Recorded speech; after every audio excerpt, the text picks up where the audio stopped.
Welcome, welcome, welcome, welcome, welcome. Shelby Oaks. We're finally here. It's been a lot of years, and I've been waiting to do this movie review for a very long time. Shouts out to Chris Stuckmann. Everyone knows Chris Stuckmann here on YouTube who review movies. He's been reviewing movies for years on air.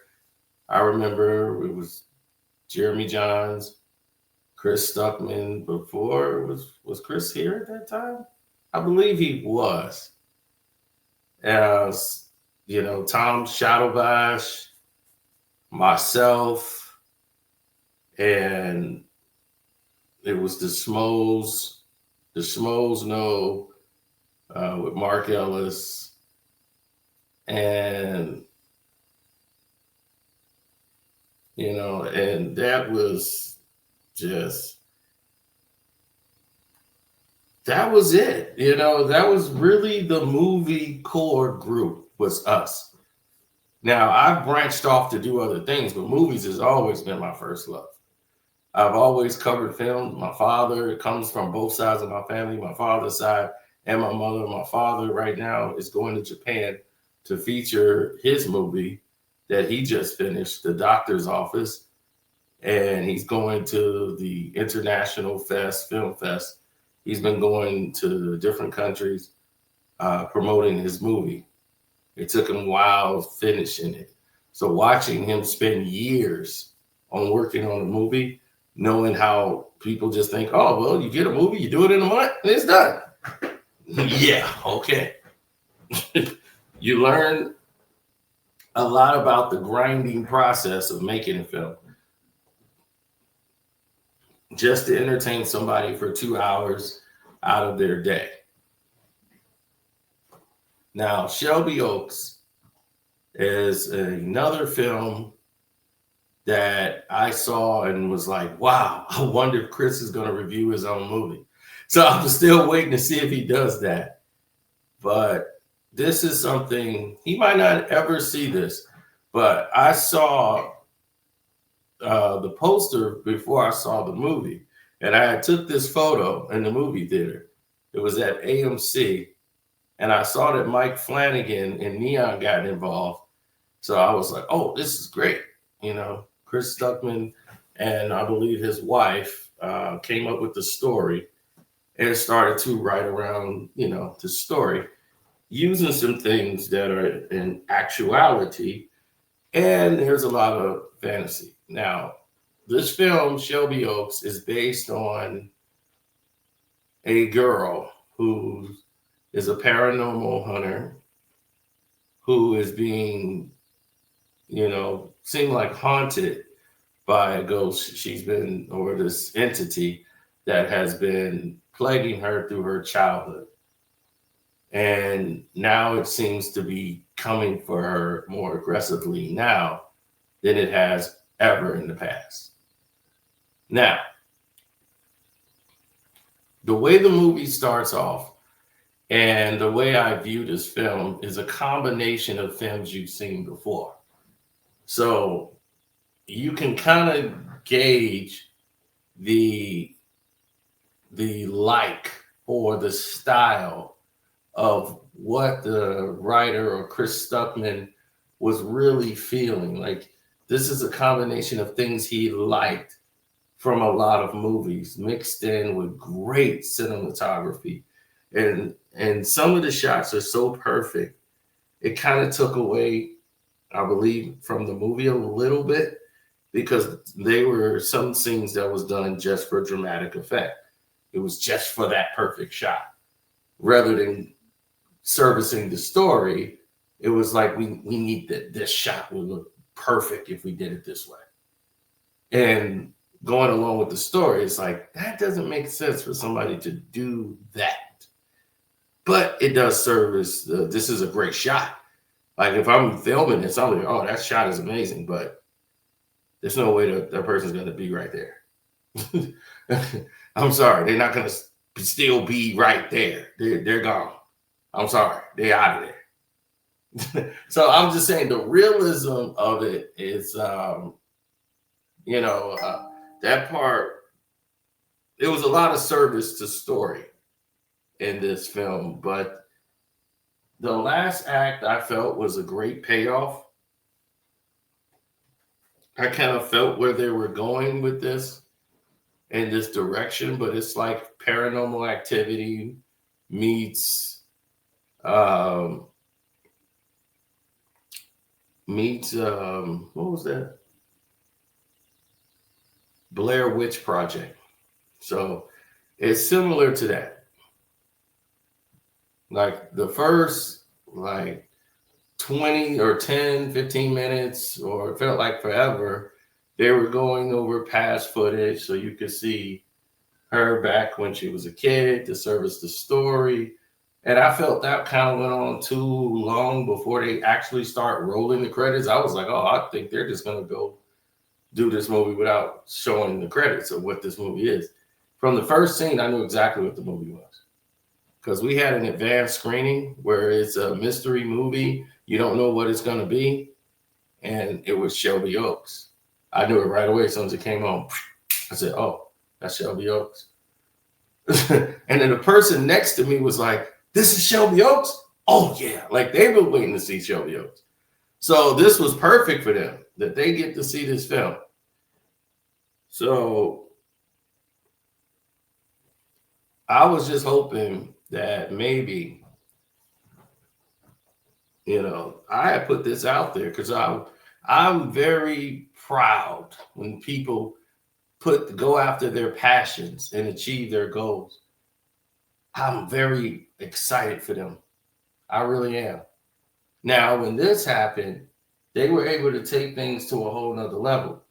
And I'm going to show you that this film right here is a classic in what horror used to be. People think you need slashing and a lot of gore for horror to be effective. And people forget what actually makes people afraid. The unknown, eerie sounds, people in spaces they should not be. And it's just the tension. And they don't let that simmer enough. And then the third act of this film actually pays that off. Right when you're thinking this is kind of some pacing issues, because they want to get every shot they can in. And you kind of feel like, what is she doing right now? So, oh my gosh, they had some amazing shots. And the scenes in this movie to service the story was perfect. The amusement park, perfect. Shelby Oaks, perfect. Wherever they got this shot from, I will be watching a documentary on this because this was very well done.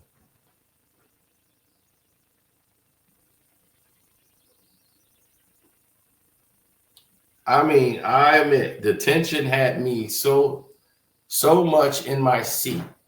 I was like almost bringing my legs to my chest because I'm just like, would you please, for the love of God, get the hell out of there? Why is she doing this? What is her plan? And the story is these paranormal hunters, which one of the sisters was, her sister was trying to find her. They were missing, and she wanted to find her sister, and the police wanted to find them. And she was missing for quite some years. So as the search was going on and on and on, they were just like, well, we're not looking to find a person at the end of the day. We're looking to find basically, at this point, we're just finding something so you can have peace. They weren't looking to find another person. So you don't know what you're going to find. But I'm like, her method of doing things was bizarre to me, but it was to service the story. Yeah, I felt more like her husband. Husband was like, "You crazy." I'd have been more like her husband because of the decision making. I'm just like, nobody's gonna do that. That's what I'm saying. In a million years, nobody's gonna do that. But they got to service the story. And it was one black girl that was in the movie that was part of the paranormal group. And the first thing I said is, "What the hell is that black girl doing there?" See, this ain't the time. This ain't the time for equal opportunity employment. Nobody black fit to be there, bro. Nobody black, Chris, is going to be in that situation. You ain't finna get no black paranormal hunters. They had to grow up in an all-white environment. They had to be adopted by a white family. They're not going through any paranormal, any goddamn thing. They the hell up out of there ASAP. So that was that. Yeah, it was pretty interesting, but yeah, that was that.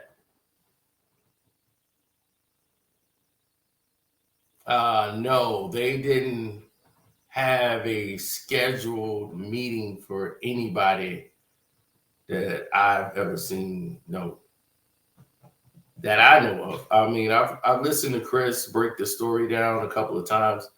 I was very intrigued with the tension and intensity. I'm like, that third act, where you like, what's gonna happen?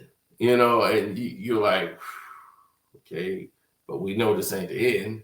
So, you know, it's like gives you a chance to release a little bit, but you're still trying to figure out what's going on. I mean, I think it accomplishes its goal of creepiness and actually giving you a lot of suspense and making you feel for the movie. I give it 3 stars out of 4. Really like the movie. There's a lot of things they probably couldn't do because of budget restraints, but with a very limited budget, this thing looks great. Great actors. They even had my guy in there for the cameo. When you see him, you don't know who he is, and you're gonna be very happy. But I saw him in there. I'm like, they got him. Way to go, Chris. And he was like the warden of a prison that was closed down, like an asylum. So, and he came in and delivered his role with perfection. He brought that role to life. And he's only in the movie for like 3 minutes, maybe 4. And that 4 minutes of time they paid him for, he made it work. I mean, from him pouring the liquor in the mug, bringing out the element of the character. I don't know if that was in the script. I don't know if Chris told him to do that.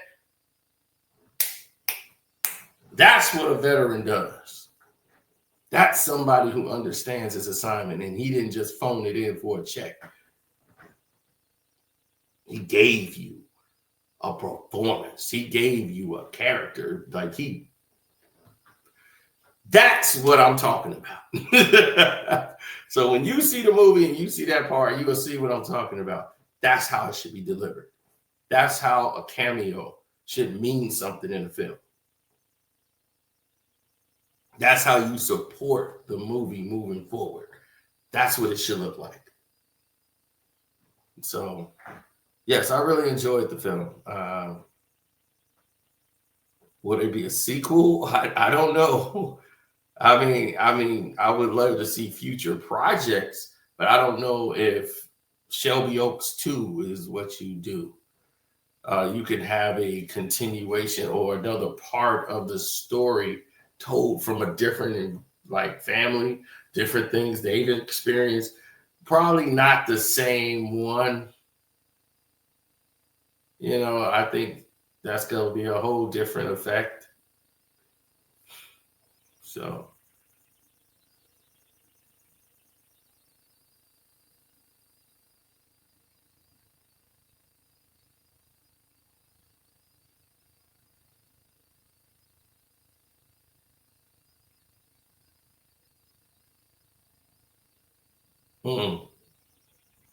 pretty much so.